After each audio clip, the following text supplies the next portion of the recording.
So ఇప్పుడు జగన్మోహన్ రెడ్డి గారు క్రైస్తవ ముఖ్యమంత్రి. గుళ్ళల్లో అపచారాలు, అనాచారాలు, సింహాల తలలు తెగిపట్టడం, దేవుడి విగ్రహాల తలలు నరికేయటం ఇవన్నీ చూసాం. రథాలు తగలబడ్డాయి, రథాల చక్రాలు ఎత్తికెళ్ళిపోయారు. అందరూ పిచ్చోళ్లే. ఇదొకటి. రెండోది, ఆయన అంతకుముందు తెలుగుదేశం హయాంలో, తెలుగుదేశం పాక్షికంగా ఎన్డీఏ బీజేపీ కూడా కలిసిన హయాంలో విజయవాడలో కూల్చేసిన 40 గుళ్ళు తిరిగి కట్టించిన క్రైస్తవ ముఖ్యమంత్రి జగన్మోహన్ రెడ్డి గారు. అలాగే విశాఖ తీరంలో ఒక అద్భుతమైన టీటీడీ ఆధ్వర్యంలో అద్భుతమైన వెంకటేశ్వర స్వామి ఆలయం మీరు చూసే ఉంటారు, అది కూడా కట్టించింది క్రైస్తవ ముఖ్యమంత్రి జగన్మోహన్ రెడ్డి గారు. సో క్రైస్తవుడు క్రైస్తవుడు క్రైస్తవుడు అర్చకులకు అంటే గౌరవ వేతనం అండి, అర్చకులకు గౌరవ వేతనం పెంచిన ముఖ్యమంత్రి జగన్మోహన్ రెడ్డి గారు, క్రైస్తవ ముఖ్యమంత్రి. మీరు అండర్ స్కోర్ చేసి చెప్పాలి ఇక్కడ. ఎందుకంటే ఇంత నెగటివ్ పబ్లిసిటీ చేస్తూ హిందూ వ్యతిరేకి అనే ముద్ర పడుతున్నప్పుడు, ఇప్పుడు అకేషన్ వచ్చిందండి, అకేషన్ మనం లేచి నిలబడి చెప్పాలి. అంటే ఆయన చెప్పక్కర్లా, అట్లీస్ట్ చెప్పాల్సిన వాళ్ళు చెప్పాలి, కన్వే చేయాల్సిన వాళ్ళు చేయాలి. ఇంకా అది ఇప్పుడు ఇంకా పెనట్రేట్ అవుతోంది. ఎందుకంటే సనాతనం బట్టలు మీదేసుకుని తిరుగుతున్న వాళ్ళ కారణంగా అది పెనట్రేట్ అవుతుంది. కాబట్టి ఎక్కడో చోట కట్టేలు చేయాల్సిన అవసరం ఉందని నేను అనుకుంటున్నా. మీరు విదేశాల నుంచి అక్కడి నుంచి చూస్తున్నారు, మీరేమనుకుంటారు చెప్పండి. ఇప్పుడు ఒకటండి, అంటే నా ఒపీనియన్ చెప్తున్నాను, పార్టీతో సంబంధం లేదు, నా ఒపీనియన్ అండి. మత విశ్వాసాలు అన్నవి పూర్తిగా వ్యక్తిగతం అండి. మనము దేవుణ్ణి ఎందుకు నమ్ముతాం? మనకు ధైర్యం కోసం. మనమేం దేవుణ్ణి మనం ప్రొటెక్ట్ చేయాల్సిన అవసరం లేదండి. ఎందుకంటే దేవుడు అనే వ్యక్తి సర్వాంతర్యామి, తెలుసు,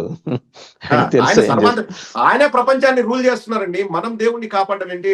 మతం అన్నది మన నమ్మకం. నేను ఈ రోజు ఒక్కడిని ఒంటరిగా చీకట్లో వెళ్తుంటే, స్వామి వెంకటేశ్వర స్వామి ఏం జరగకుండా చూడు స్వామి అంటే నాకు ధైర్యం వస్తుంది. అక్కడే దేవుడు ఉన్నాడు. మతం అన్నది పూర్తిగా వ్యక్తిగతం అండి. నేను ప్రశ్నించేది ఏంటంటే, మతానికి రాజకీయాలకు ఏమిటి సంబంధం? ఓకే, మనకు దేశభక్తి ఉండాలి, మన మత విశ్వాసాలు గొప్పవి, నేను ఎక్కడా కాదన్ను, నేను హిందువుని, నేను దేవుణ్ణి పూజిస్తాను, నా మతం అంటే నాకు గౌరవము, నా మతం అంటే నాకు విశ్వాసము, నా దేవుడు అంటే నాకు అపారమైన నమ్మకము, నేను ఏదైనా వెంకటేశ్వర స్వామిని తలుచుకుంటే నాకు జరుగుతాయన్న నమ్మకం నాకుంది. నమ్మకమే దేవుడు. రాజకీయాలకు ఏంటండి సంబంధం? రాజకీయాలకు ఏ విధంగా సంబంధము అంటే, మనం దేవుణ్ణి రాజకీయాల కోసం వాడుకుందామా? నా వ్యక్తిగత అభిప్రాయం చెప్తానండి, దేవుడికి రాజకీయాలకు ఏంటి సంబంధం? ఇప్పుడు ఒక మంచి పని చేస్తే ఆ మంచి పని చేసే వ్యక్తిలో కూడా ఒక దేవుడు ఉంటాడండి. కనిపించే దేవుడు అతనే. ప్రజలకు మంచి చేసే వ్యక్తి కనిపించే దేవుడు. ఆ కనిపించే దేవుడిని నడిపించే వ్యక్తి పైనున్న దేవుడు. ఇప్పుడు నువ్వు చెడు చేయకు, మంచితనం అంటే ఏంటండి? వాట్ ఈస్ డెఫినేషన్ ఆఫ్ మంచితనం? ఎక్కడ మంచితనానికి ఒక నిర్వచనం ఉండదు. చెడు చేయకపోవడమే మంచితనం. మనం దేవుణ్ణి రాజకీయాల్లోకి లాగితే అక్కడే మనం చెడు చేస్తున్నామండి. ఫస్ట్ ఆఫ్ ఆల్ దేవుణ్ణి రాజకీయాల్లోకి లాగితే అక్కడే మనం చెడు చేస్తున్నాం. ఇప్పుడు మన దేశంలో అన్ని మతాల వాళ్ళు ఉన్నారు, అన్ని విశ్వాసాల వాళ్ళు ఉన్నారు, అందరికీ ఓటు హక్కు ఉంది. ఇప్పుడు ఒక మతం వాడికి 2 ఓట్లు, ఇంకొక మతం వాడికి 1 ఓటు లేదు కదండి. లేదు. ఇంకా ఏంటంటే ఆయన్ని ఆ రకంగా పోర్ట్రే చేశారంటున్నా. ఆ పోర్ట్రే చేసిన దానికి ఎదురు సమాధానం ఎందుకు ఆశించిన స్థాయిలో అయితే సమాధానం దొరకల. బట్ మళ్ళీ మొదలైంది కాబట్టి ఇప్పుడైనా మేల్కోవాలనే సూచన నా వైపు నుంచి. తప్పకుండా అండి. అదే మీరు అన్నదే ఇప్పుడు మనము చూస్తున్నాం. మార్పు అనేది మన దీపావళి రోజు జగన్మోహన్ రెడ్డి గారు ఇంతకు ముందు దీపావళి సెలబ్రేట్ చేసుకున్నారు. గత కొన్నేళ్లుగా వాళ్ళ కుటుంబం, ఎందుకంటే మేము పులివెందుల్లో, మా ఊరు పులివెందుల పక్కనండి, మాకు తెలుసు వారు ఏమేం చేస్తారో మాకు తెలుసు. పులివెందుల్లో ఉన్నన్ని గుళ్ళు, దేవాలయాలు ఇతర ఊర్లలో కూడా ఉండవండి. 95% మంది పులివెందుల్లో ఉన్న వాళ్ళు ఇప్పటికీ హిందువులే. వాళ్ళు గుళ్ళకు వెళ్తారు, గుళ్ళల్లో వివాహాలు జరుగుతాయి, అన్ని జరుగుతాయి, ఫంక్షన్ హాల్స్ ఉన్నాయి, కొత్త కొత్త గుళ్ళు కడుతున్నారు. ఆ గుళ్ళు కట్టడానికి కూడా జగన్మోహన్ రెడ్డి గారు ప్రభుత్వం తరఫున కూడా కొన్ని కోట్ల డబ్బులు ఇచ్చారు, ఆన్ రికార్డ్. ఇప్పుడు ఏదైనా కానీ జగన్మోహన్ రెడ్డి గారు ఒకటే అన్నారండి, 4 గోడల మధ్య నేను క్రిస్టియన్ కావచ్చు కానీ బయటికి వస్తే నేను ఒక హిందువుని, నేను ఒక ముస్లింని, నేను ఒక క్రైస్తవుని, నేను ఒక సిక్కుని అని చెప్పేసి కూడా జగన్మోహన్ రెడ్డి గారు చెప్పారు. ఇప్పుడు నేను హిందువుని అయినంత మాత్రం, ఒకవేళ నేను హిందూ ముఖ్యమంత్రిని అయితే అండి, హిందువులకు మాత్రమే మంచి చేసి మిగతా వాళ్ళని పక్కన పెడతాం. అప్పుడు అది ముఖ్యమంత్రి అనే పదవికే అవమానం. ఇంకా క్రైస్తవ ముఖ్యమంత్రి అని వాళ్ళు అంటున్నారు, ఎస్, వాళ్ళు ప్రచారం చేస్తున్నారు. మేము చెప్పాల్సింది మేము క్లియర్ గా చెప్పామండి. ఒకటి, జగన్మోహన్ రెడ్డి గారు అనే వ్యక్తి అందరివాడు అండి. అందరివాడు, అన్ని కులాలకు సంబంధించిన వారు, అన్ని మతాలకు సంబంధించిన వారు. ఏ ఒక్క రోజు కూడా జగన్మోహన్ రెడ్డి గారు బయటకు వచ్చి కుల ప్రస్తావన గాని మత ప్రస్తావన గాని చేసింది లేదు. ఎందుకంటే ఆయనకు కులాలను మతాలను రాజకీయాలకు ముడిపెట్టడం ఇష్టం ఉండదు. అదే మా చేసింది భావజాలము. లేదు, కానీ నింద మోసారు కదా. నేను అనేది ఏంటంటే ఎక్కడో ఒక చోట ఒకట్లేండి, దాన్ని కౌంటర్ చేయటం మొదలెట్టాలి అది. ఇప్పుడు నేను ఒక చిన్న ఎగ్జాంపుల్ చెప్తాను వాసుదేవన్ గారు. మీకు జర్నలిస్ట్, మీకు అపార అనుభవం ఉంది, మీకంటే తెలియని వాళ్ళు ఉండరు. ఇప్పుడు ఇండియా ఇస్ షైనింగ్ అనే నినాదంతో 2004 ఎలక్షన్స్ కి బీజేపీ వాళ్ళు వెళ్ళారు. అదే వాళ్ళ కొంప ముంచింది. ప్రమోద్ మహాజన్ తీసుకొచ్చాడు ఇండియా ఇస్ షైనింగ్ అని. అవును.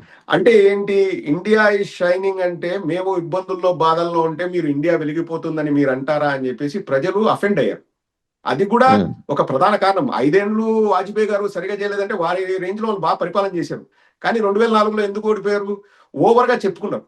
పబ్లిసిటీ అన్నది కూడా ఒక వరకే పనికొస్తుందండి. ఇప్పుడు కొంత మేరకు. ఆ, నువ్వు ప్రతిపక్షంలో ఉన్నప్పుడు నువ్వు ఎన్నైనా బురద జల్లినా ప్రజలు మన సైడ్ పెద్ద కాన్సన్ట్రేట్ చేయరు. కాబట్టి చెల్లుబాటు అవుతుంది. ఇప్పుడు ప్రతిపక్షంలో ఉన్నప్పుడు కత్తికి 2 వైపులా పదును ఉంటదండి. అధికార పక్షంలోకి వచ్చిన ఒక వైపున కత్తి మనల్నే కోసుకుంటే వెళ్తది. మనం ఓవర్ గా పబ్లిసిటీ చేసుకుంటే, ఇప్పుడు వాళ్ళు అనుకుంటుంటారు మాకు పబ్లిసిటీ ఉంది మేము చేసుకుంటాం అంటే, ప్రొడక్టివిటీ లేనప్పుడు పబ్లిసిటీ పీక్స్ కెళ్ళి ప్రొడక్టివిటీ లేకపోతే ఆ వరమే శాపం అవుతుంది. అది వాళ్ళకి తెలియంది కాదు, పచ్చ మీడియా వాళ్ళకు కూడా తెలుసండి, వాళ్ళకు కూడా తెలుసు. ఇప్పుడు వాళ్ళు ఏదో పబ్లిసిటీ చేసుకుంటున్నాం మేము గొప్పోళ్ళము మేము ఇది అంటే ప్రజలేం పిచ్చోళ్ళు కాదు. ఒక రేంజ్ వరకు ఆ పబ్లిసిటీ పనికి వస్తుందండి. అసలు మ్యాటర్ లేనప్పుడు, ఇప్పుడు నేను ఒకటి ఓపెన్ గా నేను చెప్తానండి, I don't know who coin that word. Why not 175 అన్నది కూడా కాన్ఫిడెన్స్ ఇస్తే పర్లేదండి, అది ఓవర్ కాన్ఫిడెన్స్ అనేది ప్రజల్లో కొంతమందికి భావం వచ్చింది. ఇప్పుడు మేమేం చెప్పాము, శ్రీకాకుళం నుంచి హిందూపురం వరకు, ఇచ్చాపురం టు హిందూపురం అందరికీ సమానంగా మేము ఇచ్చాము, అన్ని చోట్ల చేయాల్సింది చేసాం, కులము మతము ప్రాంతము పార్టీ చూడుకోకుండా అందరికి మంచి చేశాం కాబట్టి వై నాట్ 175 అనేది మా నినాదం. కానీ ప్రజల్లో కొంత మేరకు ఎట్లా వెళ్ళిందంటే ఓవర్ కాన్ఫిడెన్స్ అనేది కూడా వెళ్ళింది. అంటే ఏంది అంటే వీళ్ళు మేము నిర్ణయం తీసుకోవాలి కదా వాళ్ళే తీసేసుకుంటారా అనేది కూడా వెళ్ళింది. లైక్ మనం ఫీడ్బ్యాక్ తీసుకొని మనం ప్రజల మ్యాండేట్ మనం గౌరవించాలి. ఆఫ్ కోర్స్ ఈవీఎం దొంగ ఓట్ల అవన్నీ పక్కన పెడితే సో అట్లా ఏదైనా కానీ ఇప్పుడు వీళ్ళు విర్రవీగిపోయి అంతా బాగుంది మేమేం చేయకపోయినా కానీ మేము ప్రజల్ని మభ్యపెట్టొచ్చు కులం పేరుతో మతం పేరుతో. ఇప్పుడు సూపర్ 6 సూపర్ హిట్ అన్నారండి, జనాలు మామూలుగా ఊయట్లేదు. ఎందుకంటే నాకు ఫీడ్బ్యాక్ వస్తుంటే నేను చూస్తుంటాను, అసలు ఏమనుకుండానే సూపర్ హిట్ అని సక్సెస్ పెట్టారని ఆ ఫ్లాప్ అయిందండి, అటర్ ఫ్లాప్ ఆ సభ. సో దానికి ఒక థిన్ లైన్ ఉంటుంది. ఇప్పుడు అమ్మకు నీ అమ్మకున్నంత తేడా అండి. పబ్లిసిటీ నువ్వు చెప్పి చేసుకోవడం వేరు, చెప్పకుండా పబ్లిసిటీ ఏం చేయకుండా పబ్లిసిటీ చేసుకుంటే అది బూత్ అవుతుంది.